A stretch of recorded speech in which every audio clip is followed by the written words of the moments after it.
નમસ્તે મિત્રો, સ્વાગત છે તમારું મારા આજના નવા વિડીયોમાં। મિત્રો, આજે આપણે બનાવીશું ભરથું। એના માટે આપણે ગુલાબી રીંગણ લેવાના છે।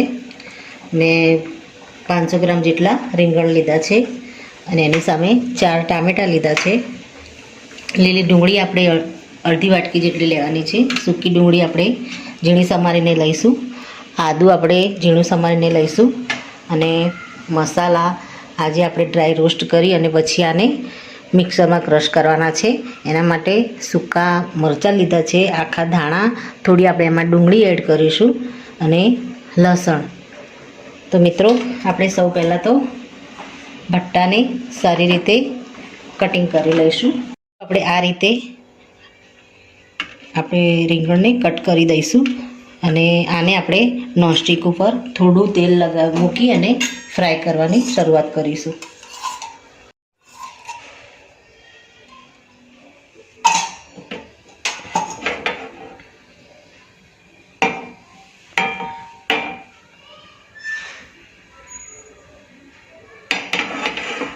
અને આપણે તેલમાં ફ્રાય કરી દઈશું। ત્યારબાદ ટામેટાને પણ આપણે આ રીતે કટિંગ કરી અને ફ્રાય કરવાના છે।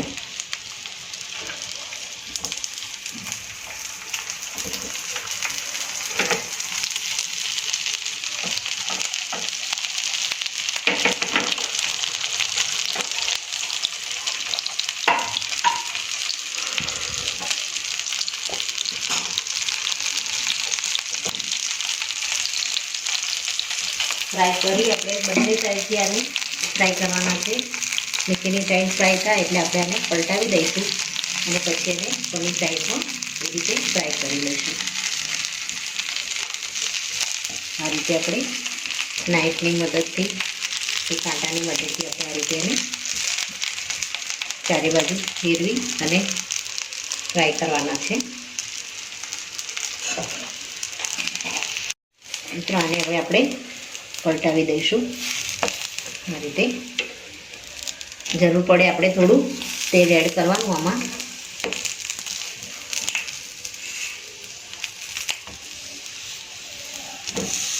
આપણે આ રીતે બધા જ રીંગણને પલટાવી અને બીજી સાઈડથી પણ કૂક થવા દઈશું।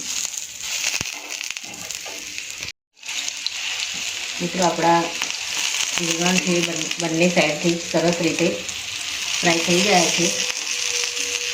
આને આપણે બહાર લઈ અને બીજા રીંગણને આ રીતે આમાં એડ કરી અને એને પણ ફ્રાય કરી દઈશું।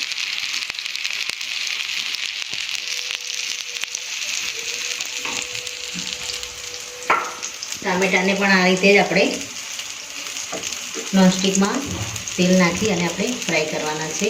એકદમ સરસ રીતે આપણા ફ્રાય થઈ ગયા છે રીંગણ અને એકદમ ધીમા તાપે સરસ રીતે ચડી ગયા છે। તો મિત્રો, તમે જોઈ શકો છો આપણા રીંગણ એકદમ સરસ રીતે ફ્રાય થઈ ગયા છે। આની આપણે છાલ આ રીતે કાઢી દઈશું અને ટામેટાને પણ આપણે આ રીતે ફ્રાય કરી દઈશું।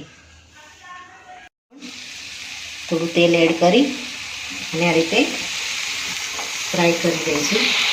ટામેટા આપણા ફ્રાય થાય ત્યારબાદ જે આપણે લસણ અને સૂકા મસાલા જે લીધા છે એને પણ આપણે આમાં ડ્રાય રોસ્ટ કરી લેવાના છે।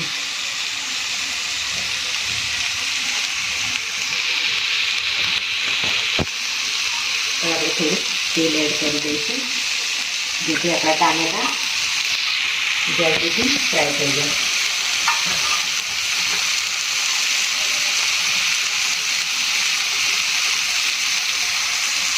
આપણા ટામેટા પણ સારી રીતે ફ્રાય થઈ ગયા છે। એને પણ આપણે આ રીતે પલટાવી દઈશું અને બીજી સાઈડ પણ થાય એટલે પછી આને પણ આપણે બહાર લઈ લઈશું અને રીંગણ જે આપણા ફ્રાય થયા હતા એની આપણે બધી છાલ આપણે નીકાળી દીધી છે। ટામેટા ફ્રાય થાય એટલે આપણે એને પણ બહાર લઈ લઈશું। મિત્રો, આપણા ટામેટા પણ એકદમ સરસ ફ્રાય થઈ ગયા છે। આને પણ આપણે બહાર લઈ લઈશું।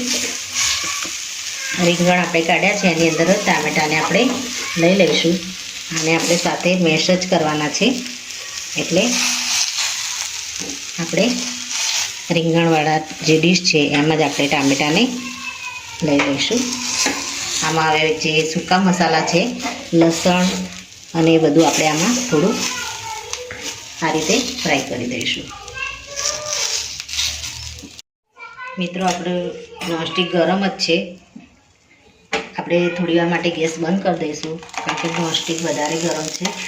એમાં આપણે સૂકા મરચાં એડ કરીશું, આખા ધાણા આમાં એડ કરીશું અને લસણની કળી આપણે જે લસણને ફોલીને રાખ્યું છે એને આમાં એડ કરી દઈશું. અને સાથે ડુંગળીને પતલી પતલી સ્લાઇસમાં કાપી છે એને પણ આપણે આમાં એડ કરીશું. આ મસાલાને આપણે ક્રશ કરવાનું છે, એટલે આપણે આમાં પાણી એડ ના કરવું પડે એ માટે થઈ અને આપણે આમાં થોડી ડુંગળી એડ કરીશું. થોડું આપણે સાધારણ નોર્મલ તેલ લગાવી અને આ મસાલાને આપણે ફ્રાય કરી દઈશું.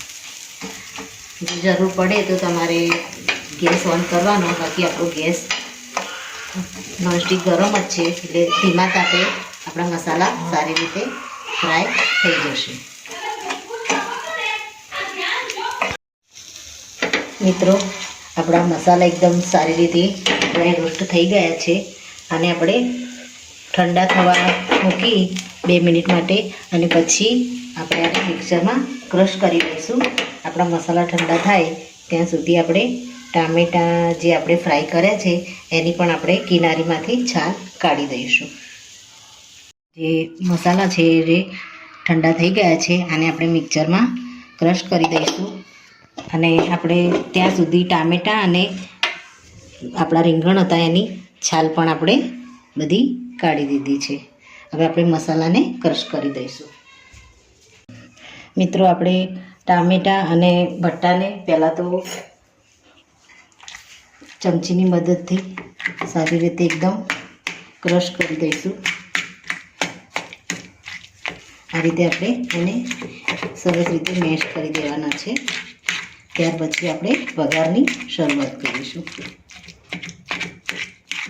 મિત્રો, આપણે ભરથાને સારી રીતે ક્રશ કરી લીધું છે. હવે આપણે વઘારની શરૂઆત કરીશું. આપણે ગેસ ઉપર વાસણ મૂકી દીધું છે. એમાં આપણે સૌપ્રથમ તો જીરું એડ કરીશું. આપણું જીરું થોડું તતડે એના માટે આપણે થોડું એમાં તેલ એડ કરી દઈશું.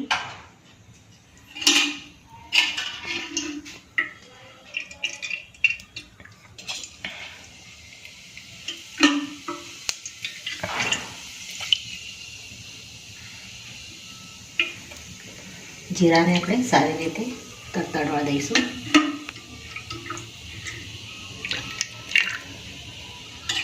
આપણે 4 ચમચી જેટલું તેલ લીધું છે.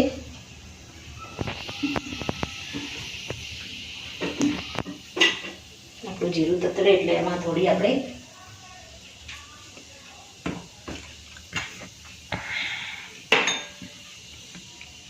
સમારેલી ડુંગળી છે એને આપણે આમાં એડ કરી દઈશું.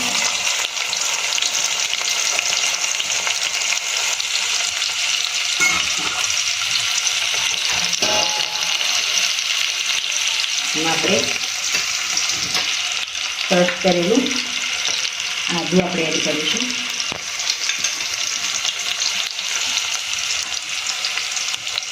આપણે એમાં થોડું મીઠું એડ કરીશું. આને સારી રીતે આપણે તેલમાં ફ્રાય થવા દઈશું.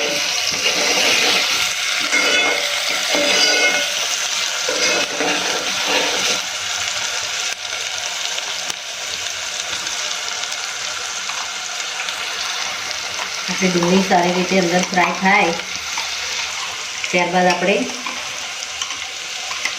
મિક્સરમાં ક્રશ કરેલો જે મસાલો આપણે ડ્રાય રોસ્ટ કરીને મિક્સરમાં ક્રશ કર્યો છે એને આપણે આમાં એડ કરી દઈશું.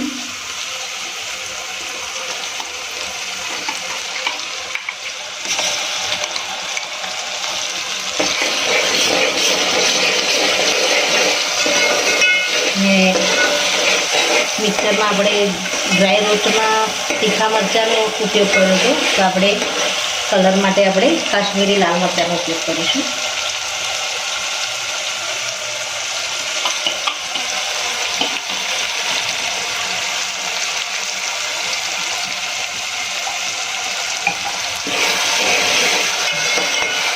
મસાલાને આપણે તેલ સાથે સારી રીતે સંતળાવા દઈશું.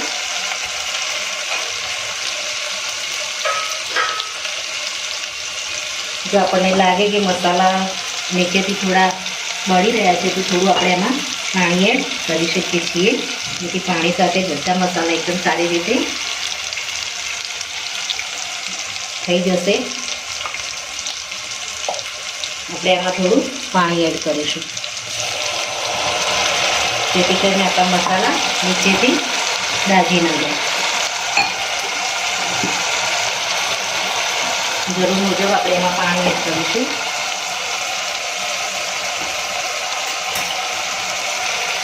અને મસાલાને સારી રીતે થવા દઈશું.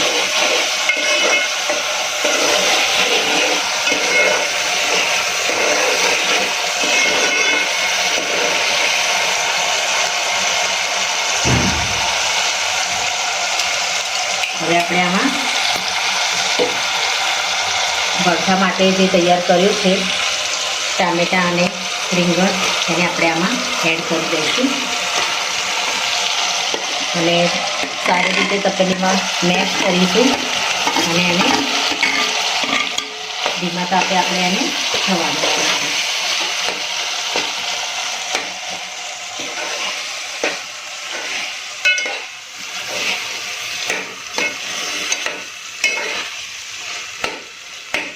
એમાં આપણે બીજા મસાલા એડ કરીશું.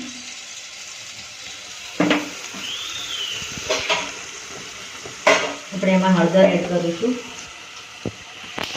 અડધી ચમચી જેટલી આપણે નાની ચમચી હળદર એડ કરીશું. ધાણા જીરું આપણે 1 ચમચી એડ કરીશું.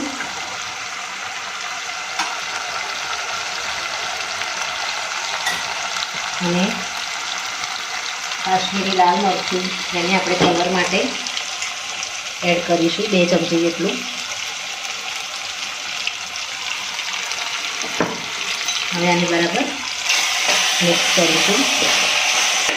ગેસને આપણે મીડિયમ રાખીશું. હવે આપણે ટામેટાં અને રીંગણના ભાગનું આપણે મીઠું એડ કરી દઈશું. મિત્રો આપણે ચેક કરી લઈશું તો આપણું ભરથું એકદમ સરસ રીતે તૈયાર થઈ ગયું છે. આની ઉપર આપણે થોડી ઝીણી સમારેલી ડુંગળી એડ કરી દઈશું.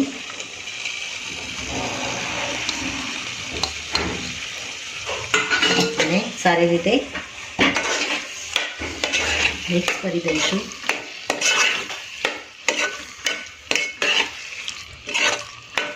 ઉપર આપણે થોડો ગરમ મસાલો એડ કરી દઈશું અને ભરથાના ભાગનું આપણે થોડું મીઠું એડ કરી દઈશું, અડધી ચમચી જેટલું.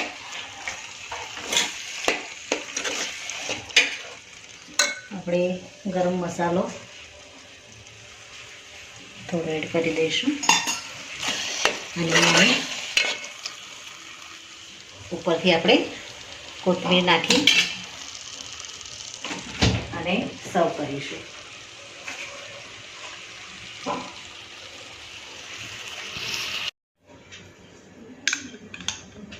તો મિત્રો રેડી છે આપણું રીંગણનું ભરથું અને બાજરીનો રોટલો. એને આપણે પહેલાં તો ઘી લગાવી દઈશું રોટલા ઉપર, ગરમ ગરમ ઘી, અને એની સાથે આપણું તૈયાર થયેલું ગરમા ગરમ મસાલેદાર રીંગણનું ભરથું.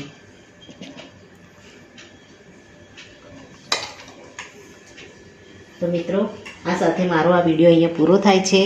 જો મારો આ વિડીયો તમને ગમ્યો હોય તો લાઈક કરજો, શેર કરજો અને તમારી ચેનલ દેશી સ્પૂનને સબસ્ક્રાઈબ જરૂરથી કરજો અને કમેન્ટમાં જરૂરથી લખજો કે મારી આ રીંગણના ભરથાની રેસીપી તમને કેવી લાગી. ફરી મળીશું એક નવા જ વિડીયો સાથે. ત્યાં સુધી આવજો મિત્રો. Thank you.